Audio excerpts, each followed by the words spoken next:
Assalamualaikum warahmatullahi wabarakatuh. Kembali lagi di pelajaran fisika. Kali ini kita masuk ke pertemuan yang ke-8.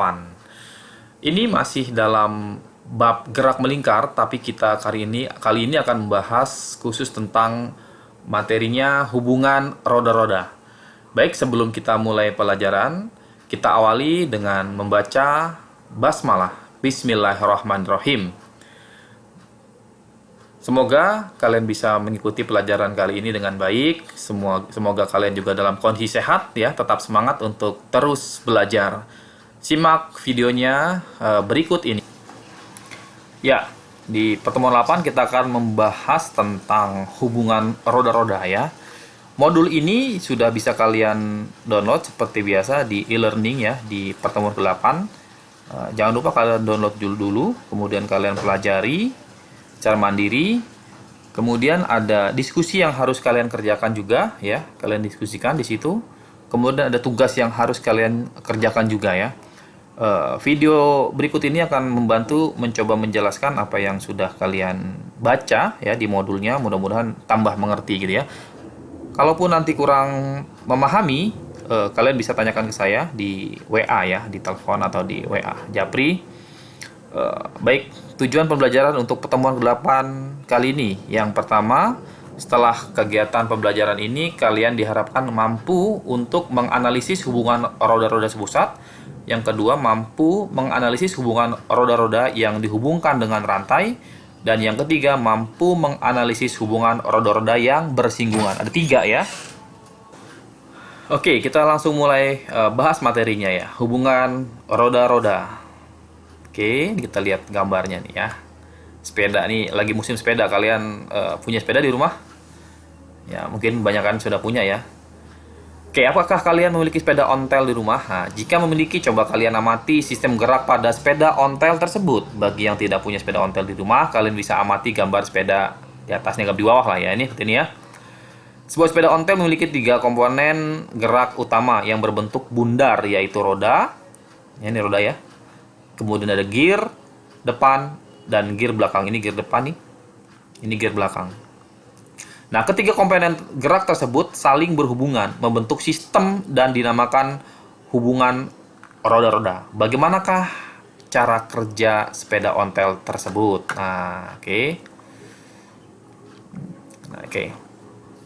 Sepeda ontel akan bergerak maju jika kita genjot pedal ke depan. Nah, genjotan pada pedal sepeda tersebut memutar gear depan. Nah, ini kalau digenjot ini mutar nih gear depan ya.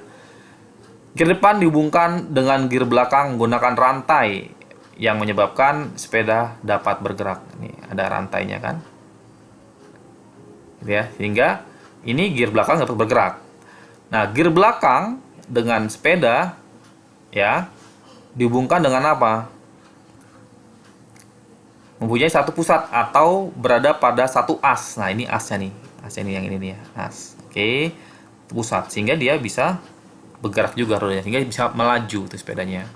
Nah, dengan demikian, sistem gerak pada sepeda ontel terdapat 2 hubungan yang berbeda. Hubungan yang pertama adalah antara gear belakang dan dengan roda yang berada pada satu pusat atau as. Dan dinamakan dengan hubungan roda-roda sepusat atau seporos. Saya ulangi. Hubungan roda-roda sepusat atau seporos.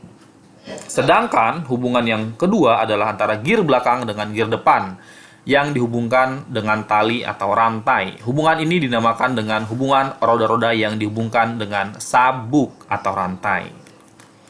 Selain 2 hubungan roda tersebut, terdapat satu hubungan lagi, yaitu hubungan roda-roda yang bersinggungan.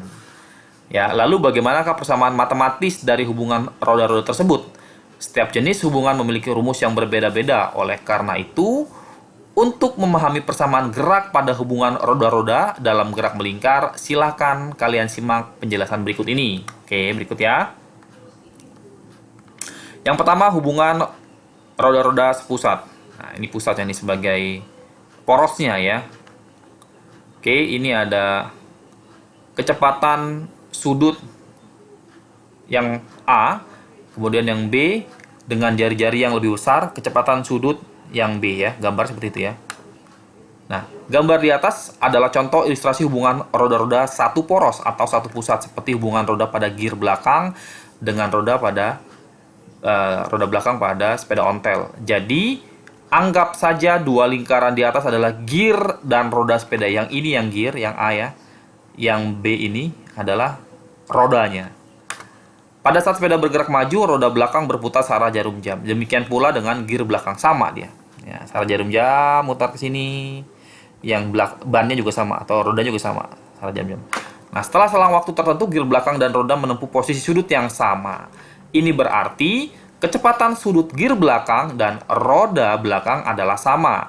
Jadi, pada roda-roda yang sepusat berlaku rumus atau persamaan sebagai berikut. Nah, ini. Kecepatan sudut A dengan kecepatan sudut B sama, karena bareng dia nih. Oke. Gitu ya, kecepatannya sama ya. Kecepatan sudutnya yang sama.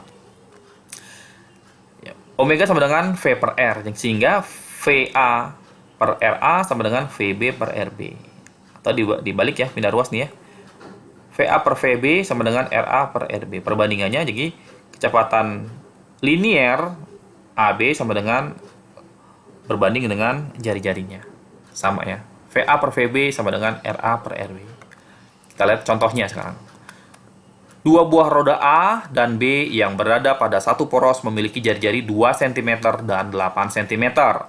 Seperti yang terlihat pada gambar di bawah ini. Nanti di gambar bawah ya. Jika kecepatan linier roda A 6 meter per sekon, tentukan kecepatan sudut roda A, yang B kecepatan linier dan kecepatan sudut roda B. Oke? Nah, ini gambarnya seperti ini. Oke? Ini RA, ini RB. RA-nya 2 cm atau 0,02 meter, RB-nya 8 cm atau 0,08 meter. Kecepatan A, kecepatan linier A-nya sama dengan 6 meter per sekon ya, sini ya. Kecepatan linier A-nya 6 meter per sekon. Ditanya kecepatan sudut A, kecepatan linier B, dan kecepatan sudut B.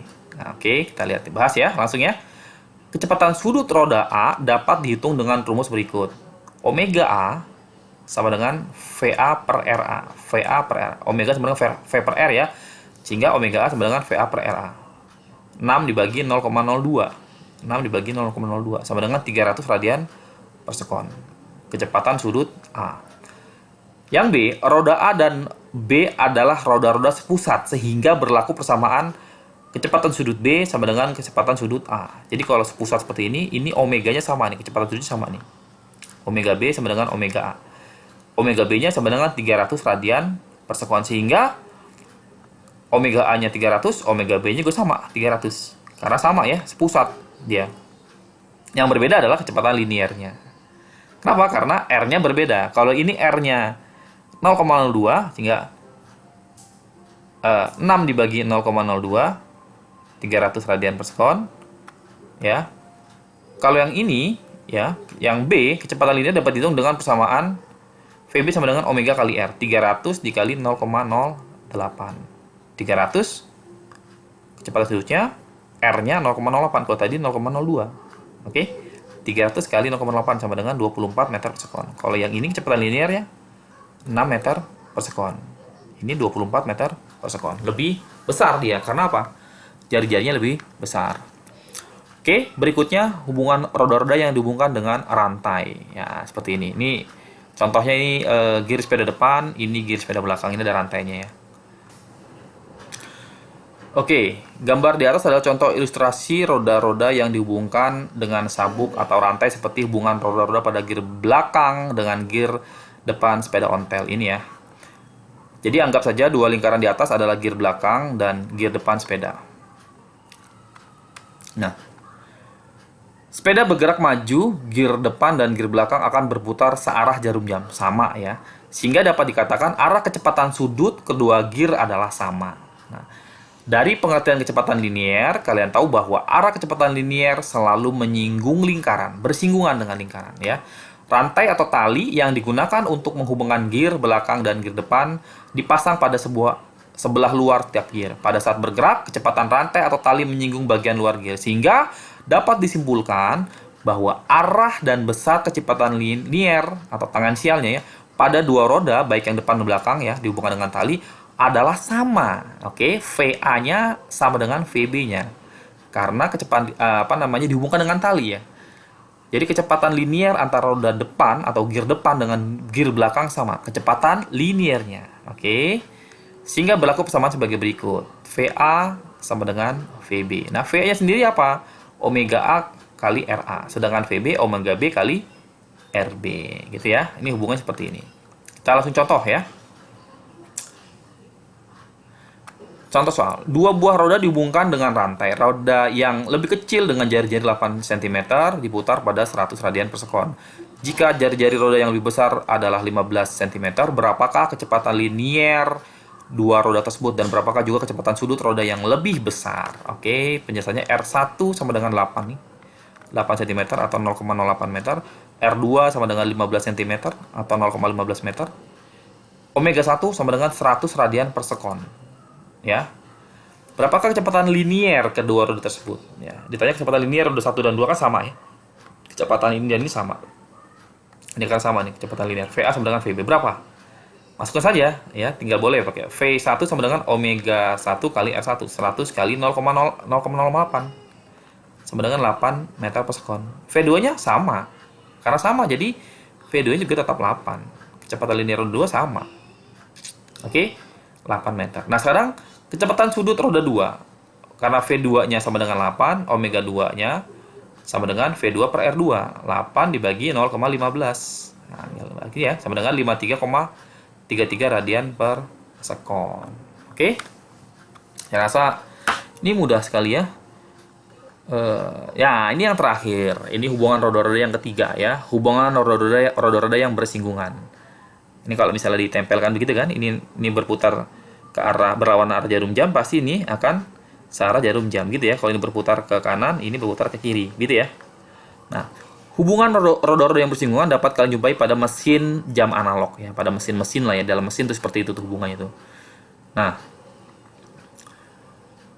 bagaimana persamaannya? Ya, VA sama dengan VB sama, dia sama ya. Kecepatan liniernya sama, VA sama dengan VB, sehingga omega A RA sama dengan omega B RB sama seperti yang dihubungkan dengan tali ya, kecepatan liniernya. Yang berbeda apanya? Yang berbeda adalah arahnya. Oke, arahnya. Nah, ini jika kalian tidak percaya, silakan kalian bongkar jam dinding atau jam tangan anak kalian. Nah, pasti akan seperti itu ya. Gambar atas contoh ilustrasi saja. Tapi kalau bongkar nanti rusak, kalian nggak bisa masang lagi gitu ya. Oke, ini contoh soalnya ya. Terakhir yang ketiga nih. Dua buah silinder bersinggungan satu sama lain pada gambar. RA-nya 50, RB-nya 30 cm ya. 0,5 meter, 0,3 meter. Omega B-nya 5 radian per sekon. Ditanya kecepatan linier silinder A dan B sama ya. Langsung saja. VB sama dengan omega B RB 5 kali 0,3 1,5 meter per sekon. VB-nya sama, VA sama dengan VB sama ya. Sama seperti yang tadi. Tapi kecepatan sudutnya sama juga ya, VA per RA 1,5 ini ya, dibagi RA 3 radian per sekon. Kalau yang tadi sudutnya adalah sudutnya berapa? Nih 5 radian per sekon ya. Berbeda. Oke, itu saja mungkin untuk pertemuan ke-8 kali ini. Ada rangkuman, kalian baca sendiri ya. Nah, ini rangkumannya kalian baca nih semuanya, poros, bersinggungan, kemudian dengan sabuk atau rantai. Ini sudah kalian baca, mudah-mudahan sih bisa. Ini juga ada contoh soal atau latihan soal ya, ada 1 2 3 4. Nah, ada pembahasan juga ya, pembahasan sudah lengkap, kalian tinggal pelajari sendiri. Ada penilaian dirinya. Nah, ini kalian juga isi sendiri ya, harus jujur ya. Kemudian ada evaluasi. Nah, ini evaluasi nanti kamu ini dari pertemuan ke-7 ya, digabung ya. Ke-7 dan ke-8 ya. Kalian kerjakan, hitung sendiri, tapi di sini sudah ada kunci jawabannya di bawah. Nah, di bawah sudah ada kunci jawabannya. Nah, ini ya. Baik, demikian anak-anakku untuk pertemuan ke-8 kali ini. Tetap terus semangat untuk belajar. Mudah-mudahan kita akan bertemu dalam waktu dekat, karena sepertinya mungkin pertemuan tatap muka akan dilaksanakan di minggu kedua ya, bulan September ini, tanggal 13 insya Allah kita mulai ya. Terima kasih atas perhatiannya. Assalamualaikum warahmatullahi wabarakatuh.